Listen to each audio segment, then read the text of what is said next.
A few months ago, I was babysitting my friend's little brothers and noticed one of them really liked Fortnite. He was always bummed when his other brother got a turn on the PlayStation, which got me thinking, maybe it would be better if he could play on PC and his brother could play on the console, or vice versa. Ladies and gents, I give unto you the Budget Bin Secret Santa PC build video. Let's just get straight into the meat, shall we? Starting off at the budget fireplace in the back corner, we will look at our first item. A old Western Digital 750 gigabyte HHD running at 5400 RPMs. It was labeled open box for auction, and I got it for $20.33. It's slow, but at the price it makes for a good storage drive for plenty of games, especially for a first-time PC player. That being said, for our boot drive, we will be using a 120GB OCZ SSD, costing only $17.32. It's all a decent price for storage to a point, a fast booting and running PC with storage for plenty of games. Next item is the CPU, which is a bit old. In this case, it's an i5-3470, clocked at 3.2 GHz with a 3.6 boost. It's not the fastest, but it doesn't need to be to run what we need. I won this little guy for only $32.87 in auction. Not a bad price.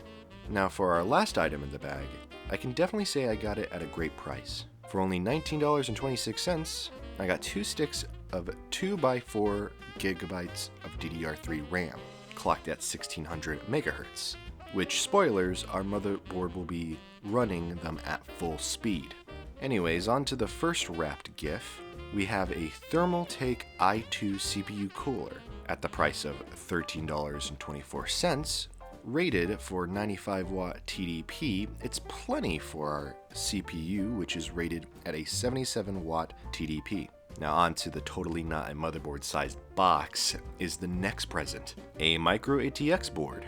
It's an Intel DH77EB, which I lost the info for how much I paid exactly since I got it on Goodwill's online bidding site thing, but it was about $25 and then $15 in shipping, so $40 and some change. We'll just say 40, yeah. At least it came with an I/O shield and some extra stickers with a bunch of information about the motherboard, all that a beginner would like to know, but more on that later.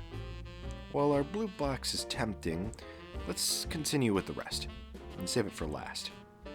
Ever so carefully unwrapping our definitely a GPU box, we find a Radeon HD 6850 clocked at 775 MHz and 1 GB of GDDR5 RAM.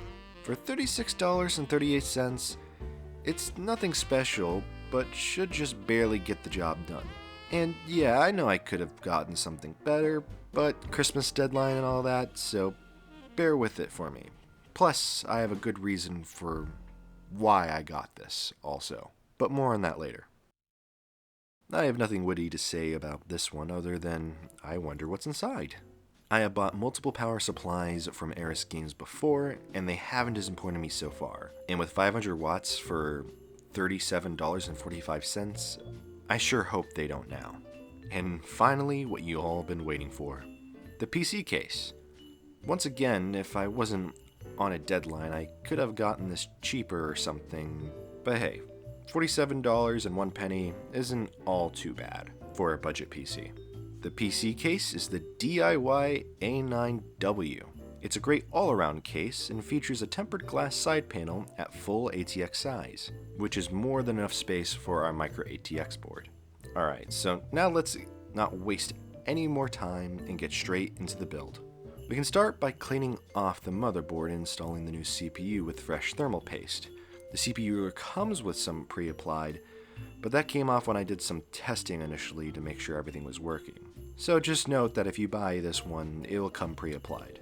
Speaking of the cooler, next we screw that on and, well, my camera died, so I'm going to go ahead and have a bowl of water until it's recharged, or whatever. Hey, it's recharged. So, where were we? Ah, yes. The cooler. So we screw that on hand height and then install our RAM.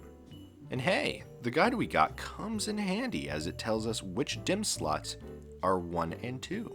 Now we will not have to worry if we are running in dual channel or not on our first boot.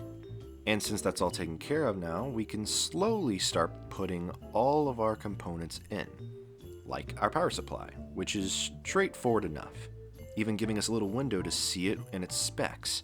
Next we can move on to storage, starting with our hard drive. We have 2 slots, or rather 2 spaces, I guess, to mount it into, but I'm going to choose the top since it's technically the most challenging. And we'll leave the excess space for maybe another hard drive in the future if the boys want it, or, for the cables for now. I'm lazy. Plus, I really wanted to try out the cool mounting mechanism that was in place for this case. After the hard drive, the SSD needs to be screwed in, and we will have it mounted to face the front for all to see. Now it's time to screw in the motherboard. Just have to move a few standoffs around and make this work, some of which feel like they have been soldered on here with how tough it is to unscrew them. Once done, we can go ahead and put the I/O shield in and gently screw the motherboard down as well. Now before we put in our last part, I want to explain the method of my madness on why I chose the parts I did. The parts I chose are simple, easy, and visually provoking in a way. Let me explain exactly what that means. These kids will eventually get into tinkering with computers as they had at one point apparently with an old home computer. And while I will be giving them a folder with all the documents and motherboard stuff that goes with their PC, I want them to be able to look at the parts physically and know which each one is based on what's written on it. Their PC parts have a lot of things on them that will help them with this, whether it's written or not. Because they will want a better PC at some point, and they will have to figure it out if I'm not there. One day, I hope. With that out of the way, we can finally put our GPU in, plug in what we need, and cable manage what we don't want to see, and voila. It's done. All that is left is to install Windows and run Fortnite. And because I'm really cheap, I bought a copy of Windows 10 off G2A for $26.49.